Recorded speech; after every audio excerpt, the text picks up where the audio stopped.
सहनावतु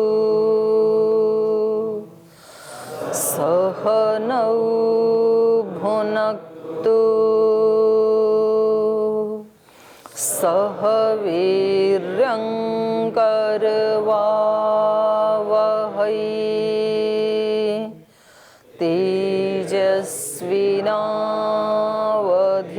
तेजस्विनावधीतमस्तु मा विद्विषावहै।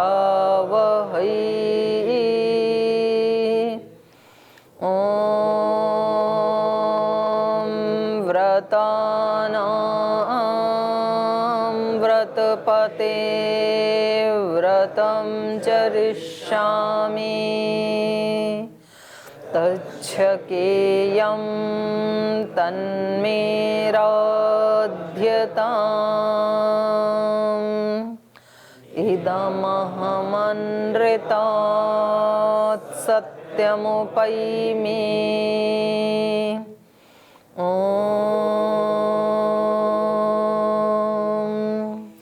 शान्ति शान्ति शान्तिः।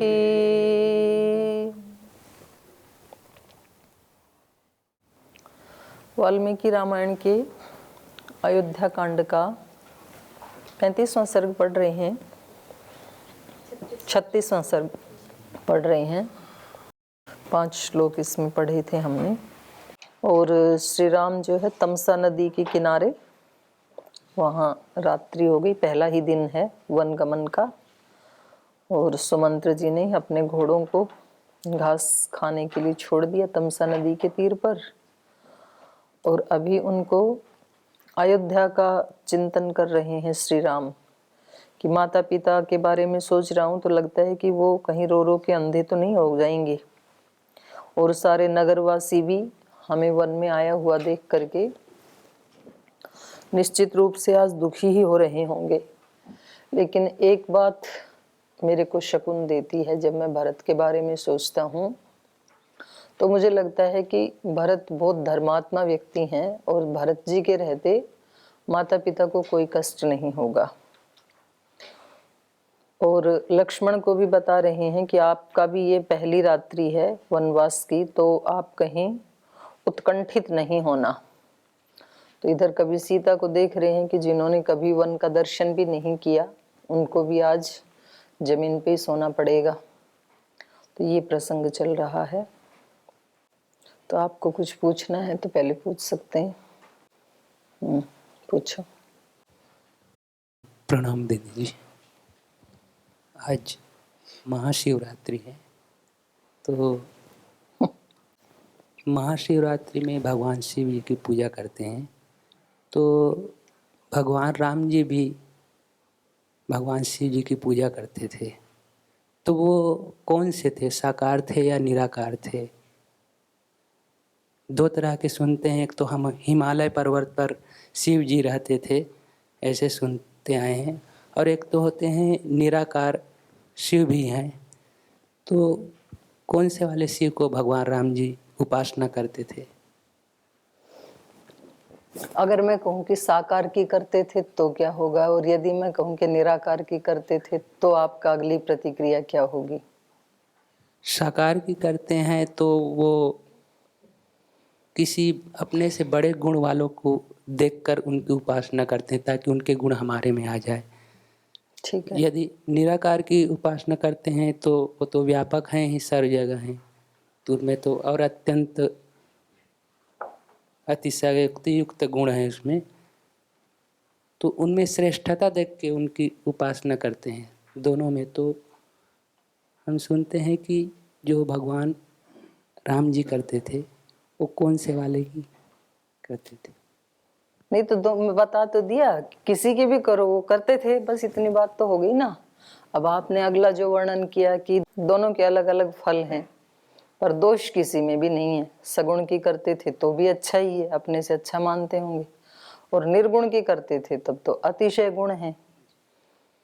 अलग से प्रश्न है ये पूरा तो ये तो कोई प्रश्न नहीं बना, मतलब आपने खुद ही प्रश्न किया और खुद ही उत्तर दे दिया। और है ये जो हम निराकार जो ईश्वर देखते हैं, तो हम देखते हैं कि ध्यान करते समय जो हम देखे रहते हैं अपने आँखों से ही, सुने होते हैं, उसी का ध्यान आता है। यदि निराकार है तो हम न उनको देख सकते हैं न कुछ विचार आ सकता है, तो हम उनका ध्यान कैसे करें निराकार ईश्वर की? उसी रूप में करो, निराकार रूप में ही करो। उसका चित्र कैसे बने? चित्र जिसका स्वरूप ही नहीं उसका चित्र कैसे बनाओगे? तो क्यों बनाते हो, क्यों हट कर रखा है चित्र बनाने का? उसका उपासना कैसे किया जाए? उसी रूप में जो उसका स्वरूप है उसी स्वरूप की उपासना की जाए। उसकी स्वरूप कौन सा है?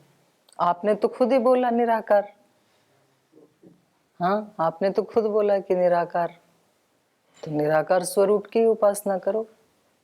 तो सामान्य आदमी या निराकार को कैसे मतलब अपने मन में धारण कर सकते हैं? निराकार को तो धारण करना ही नहीं, वो है ही निराकार, उसका क्या धारण करोगे? तो निराकार ही है। एक और प्रश्न है, ये जो महाशिवरात्रि मनाते हैं, दिन की महत्व क्या है? व्यक्ति की अपनी पॉजिटिव भावनाएं हैं। व्यक्ति ने मान लिया कि आज महाशिवरात्रि है, बाकी तो सूरज भी वैसा ही है, दिशाएं भी वैसी ही हैं, हवाएं भी वैसी ही हैं, सृष्टि में तो कोई परिवर्तन नहीं दिख रहा है, पर व्यक्ति के मन में परिवर्तन दिख रहा है। वो कह रहा है कि आज महाशिवरात्रि है, तो ये एक ऊंचा भाव है, उसका पॉजिटिव भाव है, सात्विक भाव है, उसका उसको फल भी मिलता है। जिस दिन व्यक्ति मान लेता है आज होली है, जिस दिन मान लेता है आज दिवाली है, क्योंकि व्यक्ति मन के स्तर पे जी रहा है ना, तो मन के स्तर पे जो वो मान लेता है वैसा उसको रिस्पॉन्स मिलता है। ठीक। दीदी ओम। ओम भाई। कभी कभी हमारे मन में जो ये आता है कि हम एकांत साधना करें, हिमालय में चले जाएं, ये ऐसा क्यों होता है? ऐसा मन का काम है, मन अपना काम करेगा, इधर नहीं लगाओगे उधर लगेगा। जैसे पानी का काम है बहने का, इधर से रोक दोगे इधर बहने लगेगा, इधर रोकोगे इधर बहने लगेगा। तो ऊर्जा है ये। क्या आपको पता है, थोड़ा आप स्मरण करें कि एक दिन यही बिल्कुल यही भाव आपका हरिद्वार आने के लिए था, तो आपने घर में तूफान मचा रखा था, जाऊं रे हरिद्वार, जाऊं रे स्वामी जी के पास, जाके ही मानूंगा। तो घर वाले पूछ रहे थे कि क्या मिल जाएगा ऐसा वहां जाके? वहीं जाना है, वहां शिव मिलेगा मेरे को, वहां समाधि लगेगी, वहां मेरे का जीवन की सार्थकता हो जाएगी, मुझे नहीं रहना है। और ऐसे करते करते एक दिन निकल ही आए आप, और अब आकर के आपको लगता है जाऊं रे नीलकंठ, जाऊं रे नीलकंठ, वहीं समाधि मिलेगी, वहीं सच्चा शिव मिलेगा। तो एक दिन भाग जाओगे, राजी राजी भेजेंगे तो राजी चले जाओगे, नहीं भेजेंगे तो एक दिन भाग जाओगे। फिर वहां जाकर के आपका मन कहेगा ये तो सामान्य हो गया, जैसे आज हरिद्वार सामान्य हो गया ना हमारे लिए। तो ठीक है, आए थे उस दिन भाग के आए तब तो लगता था कि हरिद्वार के पतंजलि योग पीठ में पहुंचे और समाधि लगी, और अब लगता है कि समाधि तो नहीं लगी, यहां तो वैसे के वैसे हैं, मन हमारा। तो अब कहीं और जाना पड़ेगा। फिर वहां आप 2-4-6 महीने रहोगे। कई गए हैं नीलकंठ, एक भी बुद्ध होके नहीं लौटा अभी तक। और वहां पर रहने वाले जो गार्डनिंग का काम करते हैं, खेती का काम करते हैं, वो भी तो नीलकंठ ही है। तो उनको भी बुद्धत्व की प्राप्ति नहीं हुई। स्थान कभी किसी को बुद्ध बनाते हैं क्या? आपने कैसे ये सोच लिया कि नीलकंठ तो भगवान ने बनाया है और हरिद्वार शैतान ने बनाया है? ऐसे थोड़ी, ये भी भगवान का ही स्थान है। आप जिस घर में थे वो भी भगवान का ही स्थान है, गंगोत्री भी भगवान का ही स्थान है। इसलिए बुद्धत्व को प्राप्त वो होगा जिसने उसकी ठान ली है और उसका प्रयास शुरू कर दिया है। दो बातें हैं, संकल्प और प्रयास, पुरुषार्थ। पुरुषार्थ यदि शुरू नहीं किया तो कुछ भी नहीं मिलने वाला है, और प्रयास यदि शुरू किया तो चाहे आप 2 ही कदम आगे पहुंचेंगे, और वो 2 कदम भी आपको बहुत सुख देने वाला होगा। अब आप देखो ना, आज जो लोग रोड के ऊपर जो जा रहे हैं, कोई झंडा लेके जा रहा है, कोई गंगा जल लेके जा रहा है, कावड़ लेके जा रहा है, कितना पुरुषार्थ कर रहे हैं व्यक्ति। कितने कितने किलोमीटर पैदल आते हैं, पैदल जाते हैं, कोई दौड़ते हुए जाते हैं, कोई पेट के बल जाते हैं। तो कितना पुरुषार्थ है ना। इतना पुरुषार्थ क्योंकि वो कुछ पाना चाहता है। वो व्यक्ति जितना है जीवन में उतना पर्याप्त नहीं है, उससे कुछ ज्यादा पाना चाहता है, पुरुषार्थ भी कर रहा है। अब इस श्रद्धा और पुरुषार्थ से थोड़ी संतुष्टि भी उसको मिलेगी, और यदि वो पूरी नेक भावना से कर रहा है तो उसका पुण्य भी बढ़ेगा, बशर्ते कि वो रास्ते में कहीं सुल्फा, गांजा, भांग, धतूरा ना खाए। वो भी खा लेते हैं तो उससे पुण्य बढ़ेगा। कुछ लोग यज्ञ कर रहे हैं, आज शिवरात्रि है, बड़ा यज्ञ करेंगे, विशेष मंत्रों का पाठ करेंगे, आज हम भजन गाएंगे, सत्संग करेंगे। ये सारे पुण्य कर्म हैं, लेकिन इन पुण्य कर्मों से सुख तो मिलेगा, लेकिन अविद्या का नाश कभी नहीं होगा, अज्ञान का नाश नहीं होगा। और जब तक हमने अपने अज्ञान अविद्या का नाश नहीं किया, तब तक हमें सच्चे शिव की प्राप्ति होगी नहीं।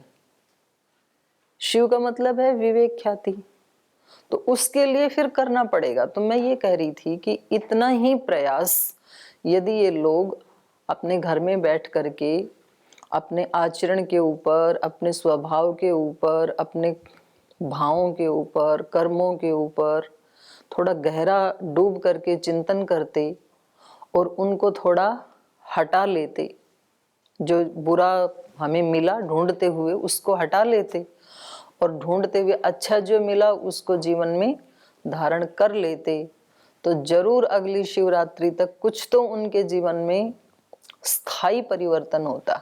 एक किरण तो आती कम से कम। लेकिन हमारा मन सरल की तरफ भागता है, कठिन से बचता है, हमें वो कठिन मालूम पड़ता है। और कठिन मालूम इसलिए पड़ रहा है कि सदियों से हमारी वृत्ति बाह्य वृत्ति ही रही है। परांचिखानि व्यतृणत स्वयंभू तस्मात् परान पश्यति नान्तरात्मन। क्योंकि एक तो इनकी बनावट ऐसी हमारी सारी इंद्रियों की, और फिर हमने अभ्यास भी वैसा ही किया। तो नीलकंठ जाना सरल लगता है हमें, इसलिए हम जाना चाहते हैं। कावड़ ले जाना हमें सरल मालूम पड़ता है, लेकिन बैठ के अपने अज्ञान को मिटाना हमें कठिन मालूम पड़ता है, अंदर लौटना कठिन मालूम पड़ता है हमें। और उसके बिना, उस अनुष्ठान के बिना पुण्य तो बढ़ जाएंगे, लेकिन ज्ञान कभी भी उत्पन्न नहीं होगा।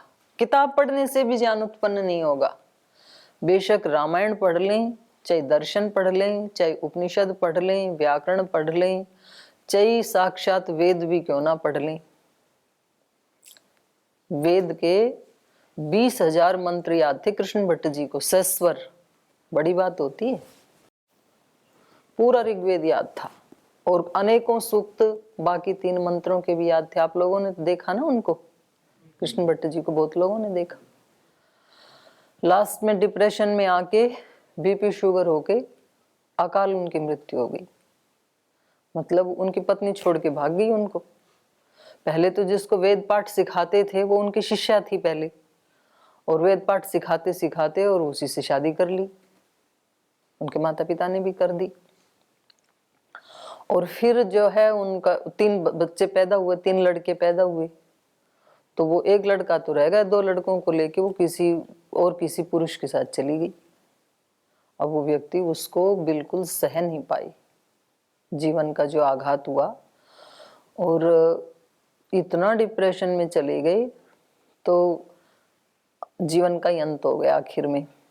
तो कोई भी बाहर की वस्तु ज्ञान उत्पन्न नहीं करेगी, उसके लिए अपने अंदर लौटना ही पड़ेगा। केवल एक ही उपाय है, और जब तक अंदर के अज्ञान अविद्या का नाश व्यक्ति नहीं करेगा, और ये करे कैसे, बोल जी कैसे करें, तो फिर योगांग अनुष्ठानात् अशुद्धि क्षय ज्ञान दीप्ति अविवेक्याते। योग के अंगों का अनुष्ठान करना पड़ेगा। अब योग के अंगों का अनुष्ठान, यम नियम आपको मालूम ही है, आसन, प्राणायाम। अब क्या हम ईमानदारी से कह सकते हैं कि महर्षि दयानंद ने कहा कम से कम मिनिमम 1-1 घंटे का आसन प्राणायाम? हम तो नहीं करते हैं। उपासना 1-1 घंटे की नहीं करते हैं, 3-3 घंटे की नहीं करते हैं। तो बोल जी उसी के लिए तो जा रहे हैं नीलकंठ। नहीं, आप यहां नहीं कर पाएंगे तो वहां भी नहीं कर पाएंगे। और कभी भी ज्ञान का प्रकाश ऐसे नहीं होता है कि अभी तक तो घनघोर अंधेरा था और एकदम से ऐसे सूरज निकल जाए, जैसे स्विच ऑन किया और एकदम से बत्ती जल गई, ऐसा नहीं होता है। सूर्योदय होता है कहीं जाके 7-7:30 बजे, उससे पहले 6 बजे से ही अंधकार नहीं रहता है, चीजें दिखने लगती हैं ठीक ठीक, उषा काल बोलते हैं ना जिसको। तो यहाँ पर भी ऐसा ही है, योगांग अनुष्ठानात् अशुद्धि क्षय। जैसे जैसे अशुद्धि का क्षय होने लगेगा ना, वैसे वैसे ज्ञान की दीप्ति होने लगती है। व्यक्ति का उन चीजों में आकर्षण नहीं होगा जो अनित्य हैं, अस्थायी हैं, दुखदायी हैं। ज्ञान की दीप्ति होने से आपके आकर्षण झड़ने लगेंगे संसार के प्रति, और कुछ झड़ गए इसलिए यहाँ आए। इसका मतलब है ये आत्मा का उषा काल चल रहा है। अंधेरे में तो कुछ भी दिखेगा ही नहीं ना। तो थोड़ा भी उषा काल यदि आया, थोड़ा भी यदि आपने योग के अंगों का अनुष्ठान किया है, तो चीजें थोड़ी थोड़ी आभासित होने लगती हैं। फिर ये संसार क्या है, जीवन क्या है, आत्मा क्या है, ऐसे उसको थोड़ा थोड़ा आभास होता है, पूरा पूरा नहीं दिखता है। फिर वो वैसा करता ही जाता है, करता ही जाता है। तो बताए कि वो ज्ञान दीप्ति बढ़ती जाती है। कब तक बढ़ती जाएगी? अविवेक ख्याति, जब तक कि वो ज्ञान विवेक ख्याति ना बन जाए। विवेक ख्याति क्या होता है? विवेक मतलब विचिर पृथक भावे, विचिर धातु से विवेक शब्द बना ना, जो अलग अलग दिखा दे, अलग कर दे, उसका नाम विवेक है। एक हमारी ऐसी बुद्धि की शक्ति जो शरीर और आत्मा को अलग कर दे, उसका नाम विवेक है। ये शरीर है भाई, ये मैं आत्मा हूं, अपना स्वरूप अलग दिखे और शरीर अलग दिखे, और इंद्रियां और इंद्रियों के विषय अलग दिखें, और जैसे हैं वैसे दिखें, इसका नाम है विवेक ख्याति। और फिर वो विवेक ख्याति भी एक ही दिन पूरी की पूरी नहीं होती है। फिर वो विवेक ख्याति के भी 2 भेद हैं। विवेक ख्याति अविप्लवाहानोपाय, विवेक ख्याति मालूम पड़ जाता है, लेकिन जैसे ही व्यक्ति अजागरूक हुआ, असजग हुआ, तो फिर भूल जाएगा, तो फिर चांस होते हैं। तो इसलिए ऐसी स्थिति आ जाए कि फिर एक क्षण के लिए भी वो ज्ञान हमारा इधर उधर हो नहीं, हिले डुले नहीं, अविप्लव रहे, ऐसे दीप शिखा की तरह से। ये उपाय है। उस दिन दुखों का नाश हो जाएगा, क्योंकि सब दिख ही रहा है ना व्यक्ति को। और उसके लिए बोल कब करें? वो आज के दिन करें, क्योंकि हमेशा अस्तित्व वर्तमान काल का ही होता है। हमारा मन भविष्य की योजनाएं बनाते हैं। यहाँ तो नहीं होगा ध्यान मेरे से, वहां जाके करूंगा। यहाँ तो मेरे दुखों का नाश नहीं होगा, मैं हरिद्वार से कावड़ लाऊंगा तो दुखों का नाश होगा। तो व्यक्ति ऐसे भविष्य पे टालता रहता है। और सच्ची बात यह है, पक्की बात यह है कि ना तो अतीत का अस्तित्व है और ना तो भविष्य का अस्तित्व है। काल तो एक ही है, वो तो हमने बना लिए 3 काल। भविष्य और अतीत कभी होते ही नहीं है। अस्तित्व तो काल का एक ही है, वर्तमान काल का ही अस्तित्व है केवल। लेकिन हम स्मृतियों के कारण तो अतीत बना लेते हैं, स्मृतियों को लेके तो अतीत की रचना हो गई, और कामनाओं को लेकर के भविष्य बना लेते हैं। हमारी कामनाएं हैं, और यदि किसी के पास स्मृति भी नहीं है और कामना भी नहीं है, वो व्यक्ति प्रसन्न मिलेगा आपको। छोटे बच्चे हैं ना, छोटे बच्चे का ना तो कोई अतीत है ना कोई भविष्य है, कितना खुश रहता है, कितना हल्का रहता है, वर्तमान में जीता है वो। तो वर्तमान में जीने की प्रैक्टिस करनी पड़ेगी। मतलब जो आपके सामने है ना, बस उसी में रहो। ये बातें हमने हजारों बार सुनी है, लेकिन एक दिन भी हमने जी के नहीं देखा। एक दिन तो छोड़ो, 1 घंटा भी। अब यहाँ आप पाठ में सुन रहे हैं ना, तो बस सुनना ही बन जाएं आप, फिर देखो आप चमत्कार। छोटे छोटे कामों से शुरुआत करें इसकी, वर्तमान में जीने की। आप खाना खाते हैं तो खाना ही खाएं, फिर किसी चीज को बीच में घुसने ना दें। फिर अब दिक्कत ये होती है कि बैठे तो हैं रामायण की कक्षा में, और मन कह रहा है कि 1 घंटा बीत जाएगा, सूत्र याद हुए नहीं। फिर वो सुनने के लिए आएंगे, फिर वो कहेंगे याद नहीं किया। तो मन वहां है। और जिस दिन कक्षा में नहीं आए कि आज नहीं जाएंगे, आज हम बैठ के याद कर लेते हैं, तो वहां अष्टाध्यायी तो सामने खोली हुई है, और बोल पता नहीं आज कक्षा में क्या क्या प्रश्न पूछे होंगे, क्या क्या अच्छी चर्चा चली होगी। ऐसे ही मैं तो यहाँ रह गया 1 घंटा, याद तो हो नहीं रहा है। इससे अच्छा तो रामायण में ही चला जाता। तो ना रामायण हुई ना सूत्र याद हुई। तो इसका हमें कोई व्यक्ति एक सन्यासी के पास गई, बहुत बड़े सन्यासी थे वो, और वो व्यक्ति क्या थे, वो तो एक राजा थे। तो बोले जी आपसे मिलने के लिए आए हैं। बोले ठीक है यहाँ बैठ जाओ। वो खड्डा खोद रहा था अपने उसमें बाग में। तो बोले कुछ आपसे पूछने आए हैं, कुछ जानने आए हैं। बोले वहां बैठ जाओ और देखो और जानो। तो वो बेचारा बैठ गया, था तो राजा, वो अपना खड्डा खोदे जा रहा है। तो बोल जी आप तो खड्डा ही खोदे जा रहे हो, कुछ बताओ भी। बोले ध्यान से देख, मैं खड्डा नहीं खोद रहा हूं, मैं तो बचा ही नहीं, सब कुछ खड्डा खोदना ही हो गया। यहाँ पर केवल खोदना ही है, मैं नहीं हूं, इसको ध्यान से देखो। तो बोले जी फिर मैं क्या करूं? बोले तुम देखना ही बन जाओ, केवल देखो बस। बोले ये तो नहीं होगा कि मैं केवल देखना ही बन जाऊं, मुझे तो वापस भी जाना है। बोले तुम वापस ही चले जाओ फिर, और फिर वापस जाना ही बन जाना बस, और कुछ मत सोचना। बोले नहीं आपसे भी कुछ तो पूछना था। तो बोले पूछो, फिर पूछना ही बन जाओ बस। वो आदमी मुसीबत में पड़ गया, वो भाग गए। बोले किसी पागल के पास आ गया लगता है। ऐसे होता है कि वो ही बन जाओ। और महापुरुषों के जीवन की यही खूबी मिलेगी आपको, वो जो करते हैं वो ही करते हैं। स्वामी जी को कभी योग कराते देखो, योग ही कराते हैं बस, फिर और कुछ भी याद नहीं रहता है। तो ऐसे किसी भी काम से जिसमें आपको आनंद आता है ना, उसमें आप जागरूक हो जाओ कि देखो कितना आनंद ले रहा हूं मैं, कितना आनंद आ रहा है। आपको खेलने में तो आनंद आता है ना, तो कम से कम उसी समय सजग हो जाओ, उसी समय देख दृष्टा बन जाओ अपनी। और थोड़ी देर के लिए कभी ना कभी तो थोड़ा बच्चा भी बनना चाहिए। बच्चे जैसे मतलब जब ना कोई आगे की कामनाएं हैं ना कोई अतीत की स्मृतियां हैं, ऐसा थोड़ा तो बनना चाहिए। पूरे दिन बने तो फिर तो महापुरुष हो गए।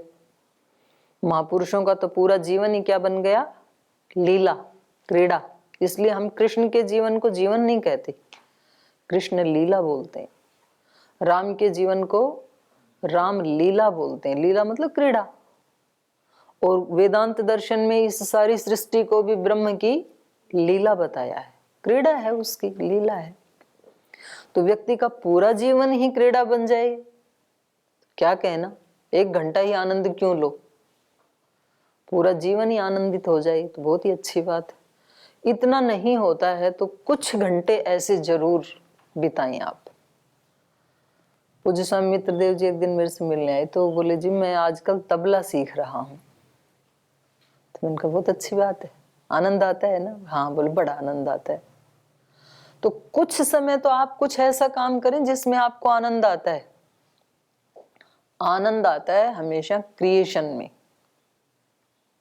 अगर जीवन में कोई क्रिएशन नहीं है तो डिस्ट्रैक्शन जरूर मिलेगा। फिर या तो आप कुछ बना रहे होंगे या तो कुछ मिटा रहे होंगे, दोनों में से एक तो होगा। क्रिएशन बिल्कुल अलग चीज है। आप ये मत कहना कि जी हमने तो, आप तो यहाँ कुछ बनाते नहीं है। कोई व्यक्ति कह सकता है, जैसे मान लो कोई व्यक्ति ये टेबल बना रहा है, तो यदि वो केवल बना ही रहा है इसको, तब तो ये हो गया क्रिएशन। और यदि वो बेचने के लिए बना रहा है तब ये क्रिएशन नहीं है, तब ये हो गया प्रोडक्शन। तो निर्माण करने में और क्रिएशन करने में, दोनों में बहुत अंतर है। निर्माण का मूल्य होता है, आपको कुछ कीमत चाहिए बाजार में इस टेबल की, इसलिए आप बना रहे हैं। जब तक टेबल नहीं, वो कीमत नहीं मिलेगी, आपका बनाना व्यर्थ। और एक व्यक्ति को बेचना नहीं है, उसको अच्छा लगता है, उसको बनाते बनाते ही वो आनंद आ जाता है, उसका कोई मूल्य नहीं है। कोई व्यक्ति भजन बनाता है, उसका कोई मूल्य नहीं है, लेकिन वो उसका क्रिएशन है। आप कविता बनाते हो, तो यदि आपके मन में ये आ गया कि ये भजन मुझे लाइव सुनाना है, तो वो आपका क्रिएशन नहीं है। फिर यदि आपके मन में ये आ गया ये कविता मुझे योग संदेश में देनी है, फिर वो क्रिएशन नहीं रहा, उसका मूल्य लगा दिया आपने। कोई चित्रकार चित्र बना रहा है, तो बनाते बनाते ही यदि वो केवल बना ही रहा है, आगे की पीछे की कोई योजना नहीं है, तो ये उसका क्रिएशन है, बहुत आनंद देगा उसको ये। और यदि वो उसकी कीमत लेने के लिए बना रहा है तो फिर वो उसको आनंद नहीं देगा, क्योंकि वो भविष्य में पहुंच गया। तो हमें क्रिएशन, भगवान की इस सृष्टि को भगवान का क्रिएशन बताया है। तो जीवन में यदि हमारे थोड़ा बहुत क्रिएशन नहीं होगा तो हम आनंद से दूर होते चले जाएंगे। बच्चा कितना क्रिएशन करता है, देखो कुछ ना कुछ तो बनाता है वो, और बनाता है मतलब बस उतना ही है, उसको आगे पीछे का नहीं है कि इसकी कोई कीमत होगी, इसके कोई मार्किंग करेगा, कोई बड़ाई करेगा, ऐसा कुछ भी नहीं है। खेल रहा है, अपने मिट्टी का घर बना रहा है, बस चलते तम तोड़ भी देता है उसको। बनाते बनाते ही आनंद आता है। आपसे कहीं आप खेलते हो, क्यों खेलते हो? खेलते समय खेल ही रहे हैं बस, बोले खेलने से क्या मिलेगा? तो फिर यदि आपने दिमाग लड़ाना शुरू किया, खेलने से मसल्स अच्छे होंगे, हाइट बढ़ेगी, मोटापा कम होगा, ये होगा, तो फिर आप खेल का पूरा आनंद नहीं ले पाएंगे। जितनी कीमती चीजें हैं उनका मूल्य नहीं होता है। सेवा का कोई मोल नहीं, ध्यान का कोई मोल नहीं, प्रेम का कोई मोल नहीं, भजन का कोई मोल नहीं। लोग पूछते हैं, बोल जी हम चलो 1 घंटा ध्यान के लिए निकाल भी लें, यदि किसी से कहीं भी 1 घंटा ध्यान किया करो, यात्रा वहां से शुरू होगी, अंदर मुड़ना सीखो। बोल जी उससे क्या मिलेगा? बताओ, हर चीज से मिलेगा क्या, ये पूछता है व्यक्ति। मुझे रामायण की कक्षा में जाएं तो क्या मिलेगा? ध्यान करेंगे तो क्या मिले, उपासना करें तो क्या मिलेगा? ध्यान करने से ध्यान ही मिलेगा, और क्या मिलेगा? ध्यान मिल गया, छोटी चीज है। उपासना करने से उपासना ही मिलेगी, और क्या मिलेगा? प्रेम करने से क्या मिलेगा? प्रेम ही मिलेगा। सेवा करने से क्या मिलेगा? सेवा तो कर दूं, सेवा करने से मिलेगा क्या? सेवा ही मिलेगी, और कुछ नहीं मिलेगा। फिर कुछ लोगों ने उसकी भी कीमत लगा दी, बोले सेवा करोगे तो पुण्य मिलेगा। पुण्य बढ़ेगा तो सुख मिलेगा। तो बोले हाँ तब ठीक है। फिर वो पूछता है सुख तो मिला नहीं अभी तक, तो छोड़ो सेवा, हो गए 4 साल, कोई सुख नहीं मिला हमें तो सेवा का, कोई प्रशंसा नहीं मिली, छोड़ देता है व्यक्ति। तो ये सारी मन की जो आपने पूछा ना कि हमारा मन ऐसा क्यों, मन का काम है, ये मन करेगा ऐसा। तो आप अपने मन को दूसरा काम दे दो, इसको कोई टास्क चाहिए, इसको काम ये दे दो कि अंदर की तरफ मुड़ तू, अपनी अविद्या का, अपने अज्ञान का नाश कर, तेरा काम ये है, और हमेशा वर्तमान में रहो।